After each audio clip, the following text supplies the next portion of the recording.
The greatest power is to be self-controlled. To be able to train the mind and energy to focus it exactly where you want it and when you want it to be. You are completely detached and undeterred from external ups and downs. You're able to navigate anything that seems tough, challenging, fun, excitement, with the same amount of being equipoised and balanced and equanimity, without being too excited in pleasure or being too depressed in pain. But knowing how to navigate every situation, to me, that's great strength and great power.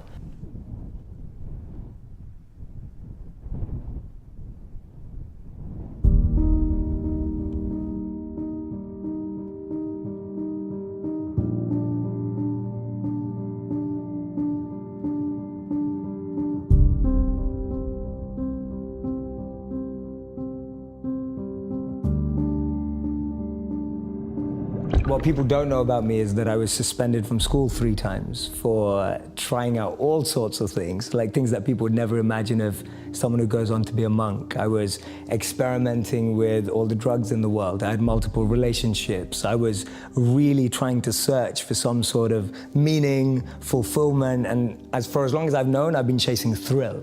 I really value thrill. And feeling like I did not see that coming. Yeah, no, not many people do. It's very different. From 14 to 18, I was like this kid who just wanted to try new things out. And my parents' rhetoric would always be, well, make sure you get good grades. And I used to think, well, if I can be bad and get good grades, then it all works, right? Everyone's happy. So that's kind of what I did. And at 18, I was really fortunate when I met a monk. And this monk was invited to speak. And I kind of just went because one of my friends forced me to. At that time, I was listening to CEOs and entrepreneurs and business people and marketers who I thought that's what I was aspiring to be like. And then I hear this monk. And he captivated me like no one had ever captivated me before. It was like staring at the most beautiful woman on the planet. You know, I was completely fixated on him and his message. And that is the beginning, without me going into too much detail before we probe, that was the beginning of what changed me. Because I went from being someone who did only want all those things to become successful and trying to, but I started hearing my own inner voice much more in all that noise that I had around me. I remember one of my parents had a maths tutor for me because they wanted to be amazing at maths. And I was pretty good at numbers, and I'd have this tutor and he'd tell me that, he goes, the reason that you're struggling with the next question is because you're always worried about what your parents think. And that really stayed in my head. I was just like, wow, so as long as I'm trapped by what my parents think, I can actually never find the answers to the real questions of life. And there are all these little things happening. I lost 2 great friends when I was 16. One girl died in a car accident, one guy died because he was involved in drugs and violence. That made me rethink everything. I just thought to myself, wait a minute, these were beautiful people, people that I loved, people that, in my opinion, were good people. And I just lost them in a moment. And it was kind of like this collation of little things that just made me think, wait a minute, having money, having fame, that just doesn't seem to add up. And then meeting the monk kind of made that shift possible. And as I said, he was completely captivating. And then I found out that he'd given up jobs in Google and Microsoft to be a monk. And I thought to myself, who does that? You know, he's given up everything that I'm chasing and that all my friends are chasing, but he seems happier than anyone I've ever met before. And he spoke about this incredible principle where he said that we should plant trees under whose shade we do not plan to sit. And he was speaking about this principle of selfless sacrifice. And that kind of just penetrated me right there. When he said the words selfless sacrifice, for the first time in my life, I felt a thrill about something that I'd never felt before. I thought, wow, giving up everything you have for the service of others sounds like the best thing you could possibly do. And I don't know why I had that thought, because I wasn't a spiritual kid growing up. I wasn't a religious kid growing up. I wasn't even a good kid growing up. I was just a rebel, a misfit, trying things out, an experimenter, which I still consider myself. And so what I started to do is I was interning at companies and firms and corporates, thinking I was getting a grad job afterwards. And then I'd spend the rest of my summer holidays interning in India, living with him as a monk. So I'd use all my summer and Christmas holidays to just be out there with the monks. And he introduced me to another 200 to 500 monks that were just like him, just as smart, just as bright, giving up everything they had and using all their skills to make the world a better place.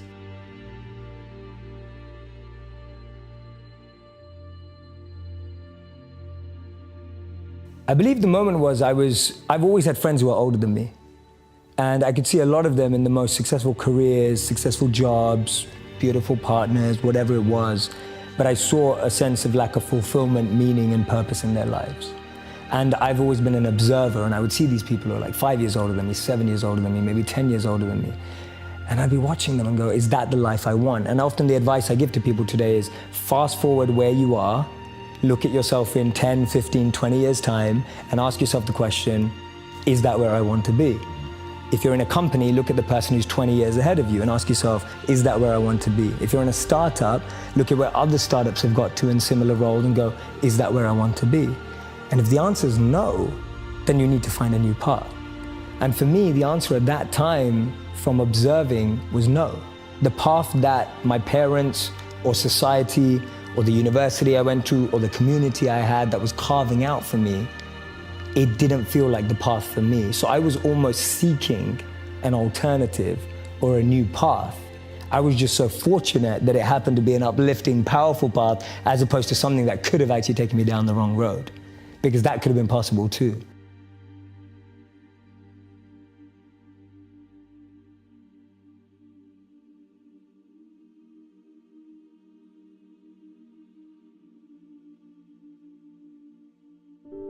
So we wake up, he's like one of the most elite monks. So we're waking up at like 2 a.m. every day after sleeping at like 9 or 10 p.m. And then we study these ancient Vedas, which are 5,000 plus years old, together. And we spend 2 hours, and I'm studying with the best of the best here. So he can like analyze and assimilate, and I'm learning fast, taking notes. Then 4 a.m. we go to collective meditation.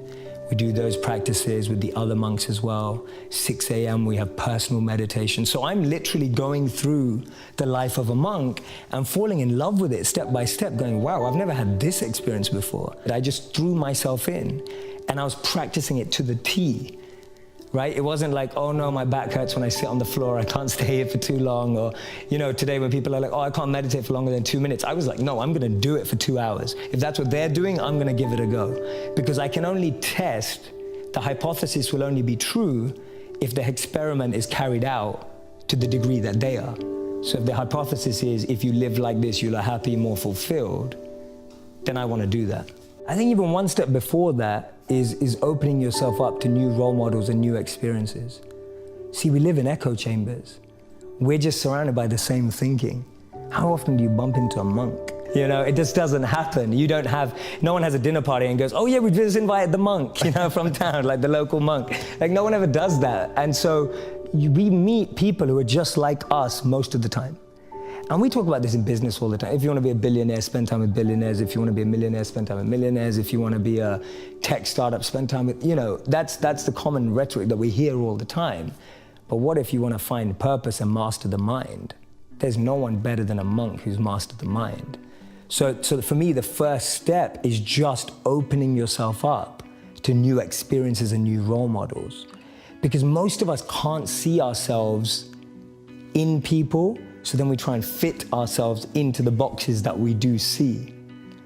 And I mean, there's this beautiful quote that I've been saying it everywhere, and I wish I wrote it, but I didn't. So it's by a philosopher and writer named Cooley. And he said that today, I'm not what I think I am. I'm not what you think I am. I am what I think you think I am. Right? And just let that blow your mind for a moment. It's so powerful. I'm not what I think I am. I'm not what you think I am. I am what I think you think I am. So we live in this perception of a perception of ourselves. Hence, my identity is made by what my parents think I should be. My identity is made up by what my college or university thinks I should achieve. While you're living in that bubble and that echo chamber, getting to what you really want to do is impossible, because maybe that just doesn't fit. And I think so many people feel that way today, that they don't fit into the current education system. They don't fit with the 3 or 4 or 5 careers that you're taught exist. So that process of self-excavation and actualization first requires being exposed. You can't be what you can't see. If I never saw a monk, I would never have wanted to be a monk.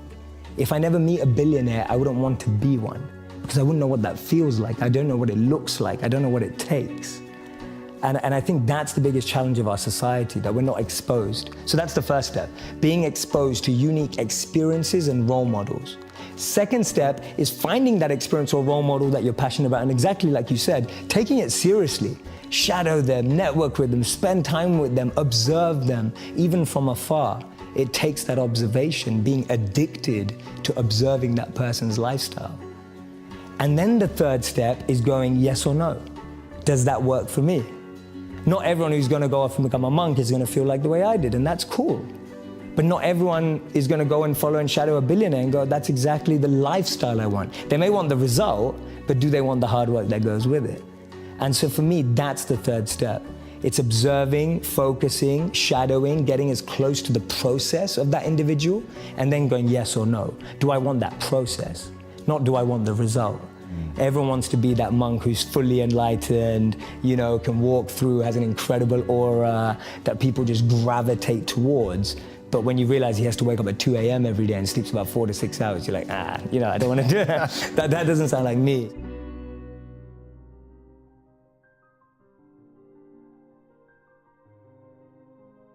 It's more like a training system than it is a lifelong commitment. It is bringing that mindset into the real world where you get to test it. Now, I got to do that for real when I left being a monk around 5 years ago.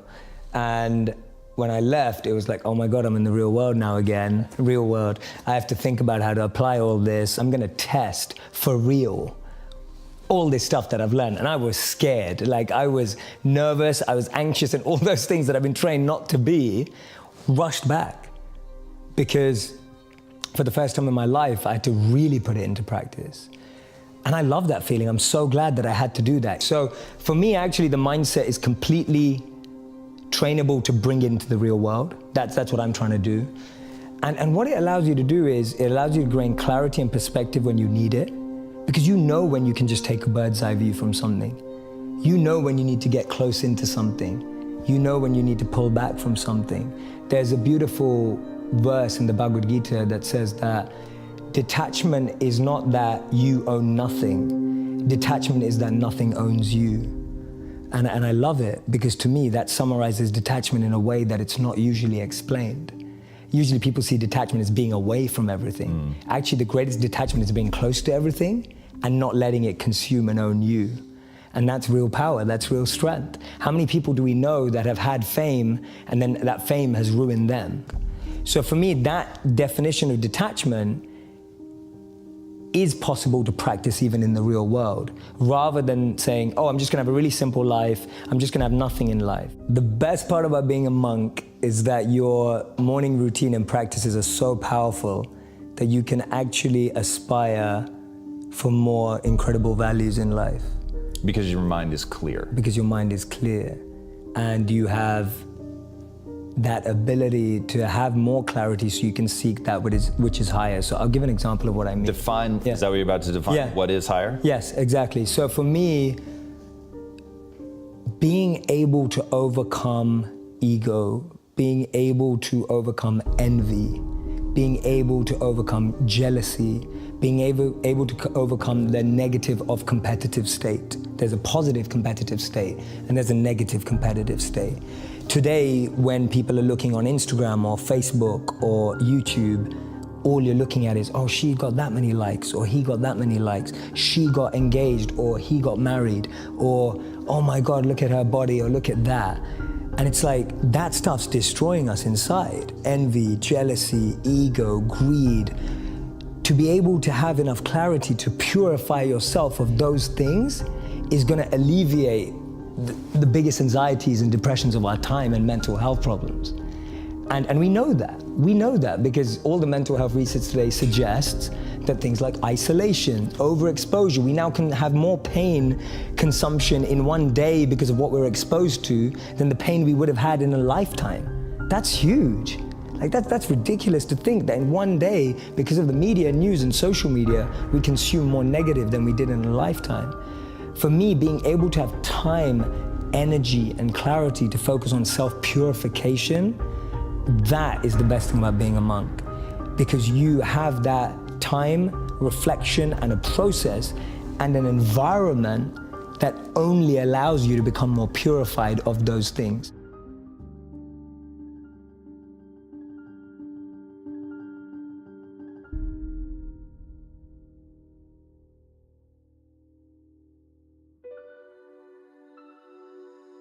So an ideal life for me is a life, and this applies to a company, an organization, an institution for me, is an ideal life is when we all have a head, a heart, and a hand, all three elements together.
conditioned.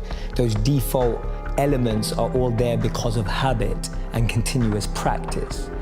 The system 2 is more like the intelligence, what I would say is more like the parent. If you can consider system 1 to be more like a child, system 2 is more like a parent. It looks more at the long term, it looks more at the bigger picture. It processes that default reaction through a set of checking and metrics to decide whether that's true. The child is the one that wants everything right away, impatient, quickly responding, straight away reacting when it doesn't get what it wants. The intelligent parent, a good one, knows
one. That's my best advice for a relationship in like a minute.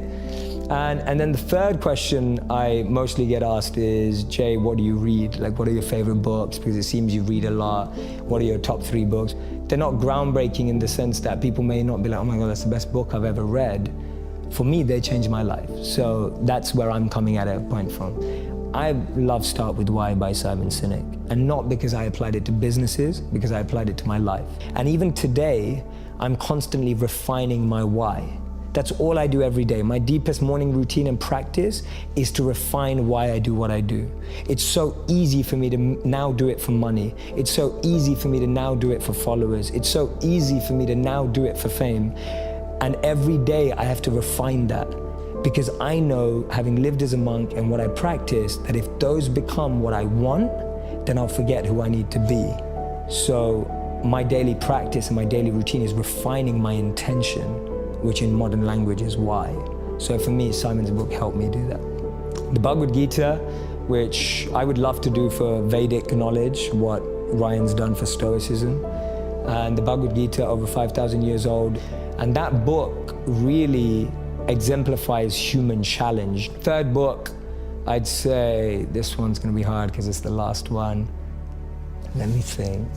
I'm gonna try throw something else in there. So I've done one like self-development, one more spiritual enlightenment. Let me throw a business book in, seeing as I'm sure you have a lot of business viewers. I love the book Exponential Organizations. I don't know if you've read it. It's by Salim Ismail and the Singularity University. And that book, for me, is an incredible analysis of the success of all the organizations we see ruling our phone today. The way it breaks down their business models and how they were created.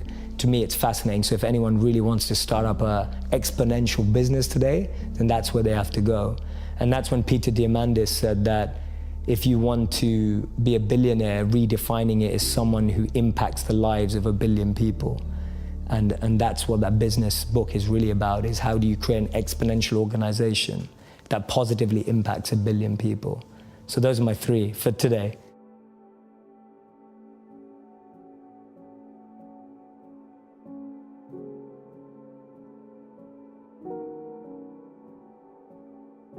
Element, environment, and energy.